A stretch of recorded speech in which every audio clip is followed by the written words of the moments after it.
that ground offensive hasn't begun yet, but if it does, what could it look like?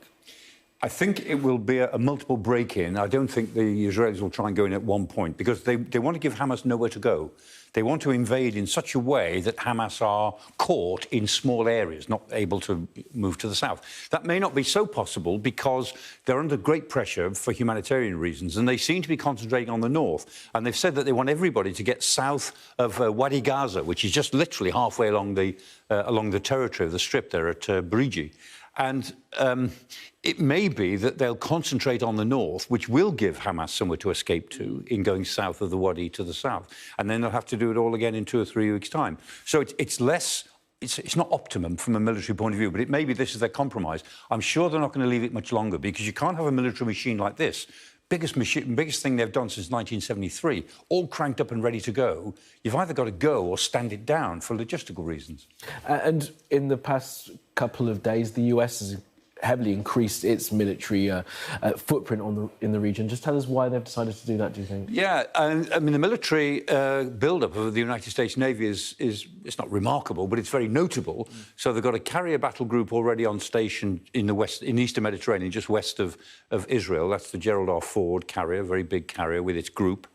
They say that a second group, the Eisenhower, with its carrier group, is now not going to the Eastern Mediterranean, it's going to go to the Gulf. Now, I assume that means it's going to go through the Suez Canal, down the Red Sea and turn up in the Gulf. It won't go, I can promise you, west of the Strait of Hormuz. That's really dangerous stuff. It'll stay east of the Strait of Hormuz, but there it is, right off the coast of Iran. And that will be a very important symbol. And then they've got quite a lot of military hardware, ships as well, in the Red Sea. That was where they had the USS Carney last week, intercepted these Yemeni missiles that were on the way to Israel. It looks as if they've got the USS Bataan now, which is a helicopter carrier, very powerful ship full of helicopters and Marines. And they've got a couple of landing platform dock ships and some others. So I think they'll shake the whole thing down into one group in the Mediterranean, one group in the Red Sea, one group in the Gulf. Plus, they've got a big air base in Qatar, just in Doha, just west of Doha, is the Al Udeid base, very big air base.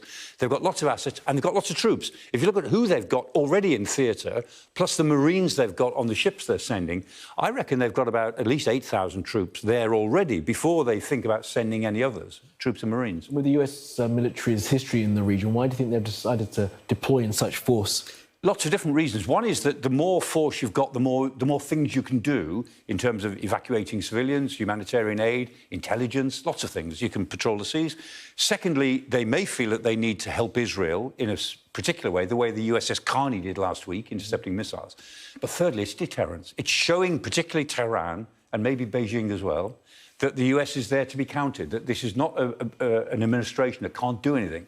This is the US saying, look what we can do with what we've got in the 6th Fleet, let alone the 7th Fleet in East Asia. This is what we can do. So, don't think that we're out of the game.